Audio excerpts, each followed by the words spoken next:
Brilian Yotenega tak mudah menempuh jalan lapang yang kini dilaluinya bersama nulisbuku.com. Ia harus menempuh realitas yang menurutnya adalah salah satu yang paling pahit dalam hidupnya, yaitu keruntuhan bisnis penerbitan yang dibangunnya sejak lama di Surabaya. Kepercayaan diri Brilian berada di titik nadir.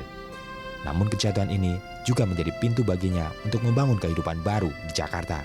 Hingga akhirnya ia mendirikan nulisbuku.com bersama rekan-rekannya. Ya pemirsa, kembali lagi di People and Inspiration dan masih bersama Brilian Yotenega, Mas Ega. Oke, kita lanjut lagi Mas Ega. Jadi sebelum mendirikan nulisbuku.com ini, saya dengar Anda juga pernah mengalami fase-fase yang cukup down ya, di mana Anda waktu itu pernah usaha percetakan sempat kolaps. Seperti apa waktu itu ceritanya? Saya waktu kuliah itu udah bekerja. Jadi kuliah sambil bekerja gitu kan. Terus mulai punya perusahaan bersama teman itu umur 21. 1 tahun, oke. Nah, saya pikir dengan kalau udah mendirikan usaha itu happy ending lah ya. Udah pasti grafiknya naik terus kan, anak muda kan udah senang gitu kan. Tapi ternyata hidup tidak seperti itu. Ada fase-fase yang banyak hal yang kita nggak akan pernah tahu.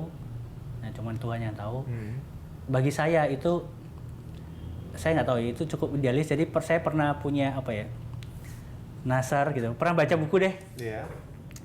Kalau usaha itu oke. Tapi kalau kamu nggak pernah merasakan bangkrut, ada hal yang kurang gitu kan. Artinya apa? Kamu nggak ngerti benar-benar, nggak living to the fullest gitu kan.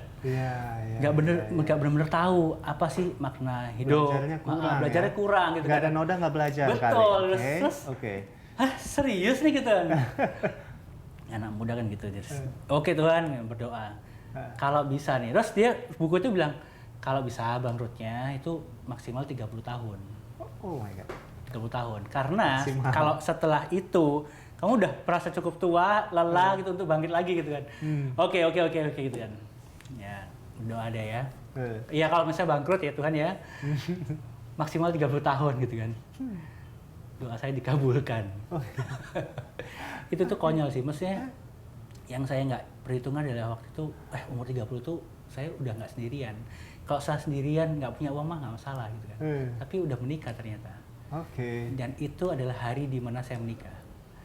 Jadi saat terberat saya adalah, kalau tanya saat terberat dan bahagiamu kapan? Sama, waktu saya menikah. Kok bisa gitu kan? At the same time. Emang salah pilih jodoh? No, enggak. Justru benar pilih jodohnya. Tapi nggak tahu pada saat itu besok saya kerja apa. Gitu.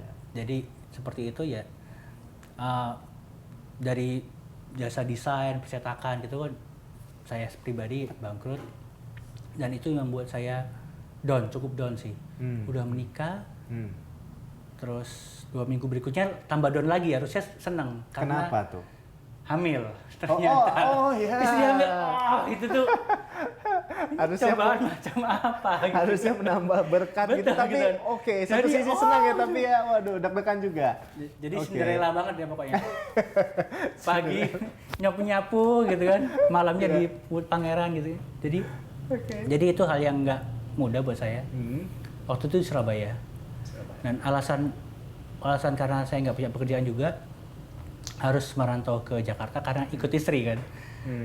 Karena istri saya harus bekerja di Jakarta gitu. Aku bilang, yaudah deh kita pindah ke Jakarta gitu kan. Itu keputusan yang ternyata berpengaruh besar. Wow, keren. Nah tentunya kalau misalnya sudah ada kejatuhan, masa down, tentu ada masa kebangkitannya. Nah bisa diceritain bagaimana waktu itu akhirnya Anda memutuskan untuk bangkit dan akhirnya ya bersama-sama dengan kawan-kawan di nulisbuku.com ini. Seperti apa Mas? Ya, di Jakarta kebangkitannya adalah saya harus punya pekerjaan dulu. Harus punya pekerjaan dulu. Artinya itu hal yang nggak pernah saya nggak pernah kirim CV gitu kan. Karena udah usaha sendiri terus gitu kan. Tapi at least saya paling senang berada di satu kota yang saya nggak kenal siapa-siapa.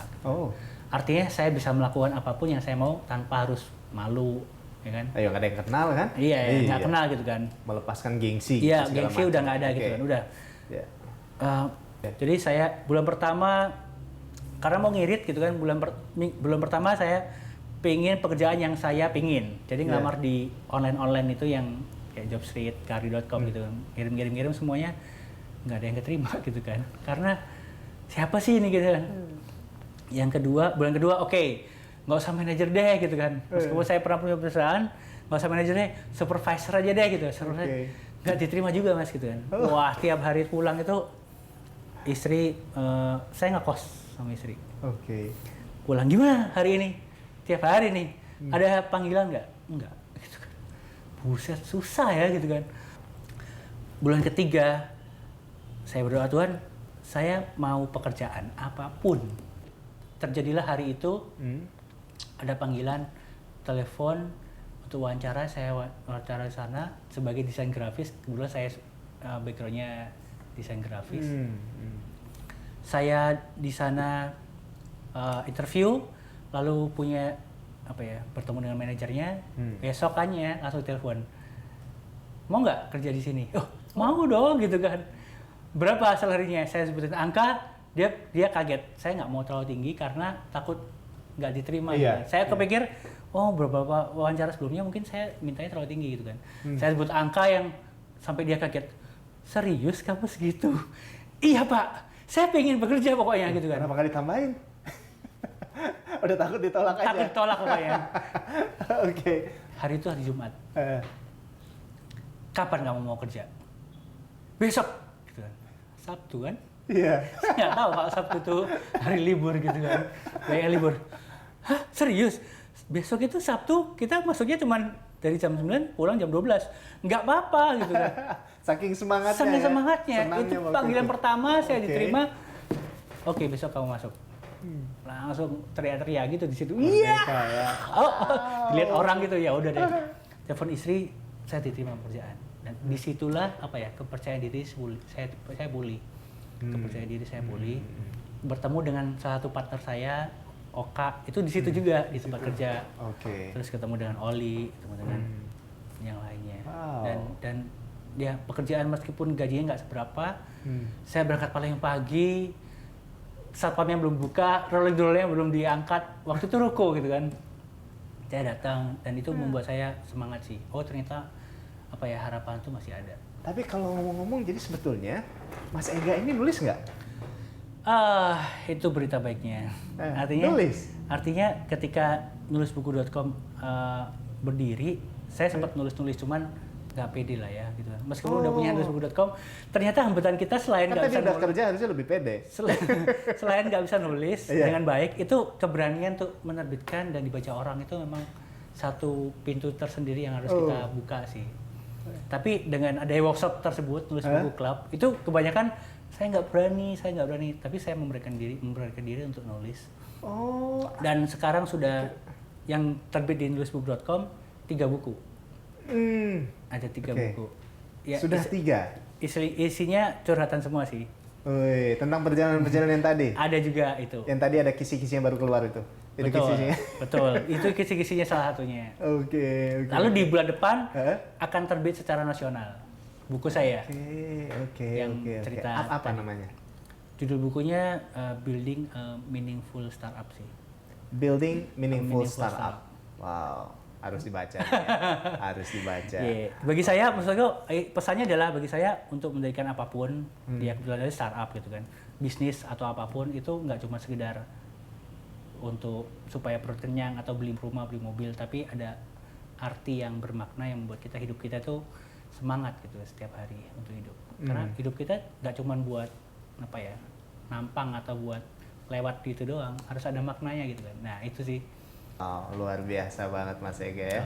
Jadi pemirsa banyak sekali sih ya. Artinya dimulai kalau dari Mas Ega ini dimulai dari dia punya passion, dia punya mimpi untuk melakukan sesuatu untuk Indonesia. Apa yang bisa saya lakukan untuk Indonesia? Tadi kita ngobrol-ngobrol. Dari situ dia mulai mengerjakan mimpinya dan tentunya jalan nggak selamanya lurus, nggak selamanya ya. Terus ada jatuh bangunnya juga, ada lika-likunya. Tapi satu hal, don't give up on your dream. Karena kapanpun itu pasti kita akan menemukan waktunya di mana semua mimpi-mimpi kita akan bisa tercapai dengan baik. Yang penting kita tidak menyerah. Terima kasih banyak Mas Ega sudah Sama-sama. menginspirasi hari ya. ini. Maju terus buat Terima kasih Indonesia. Mas. Terima Oke. kasih.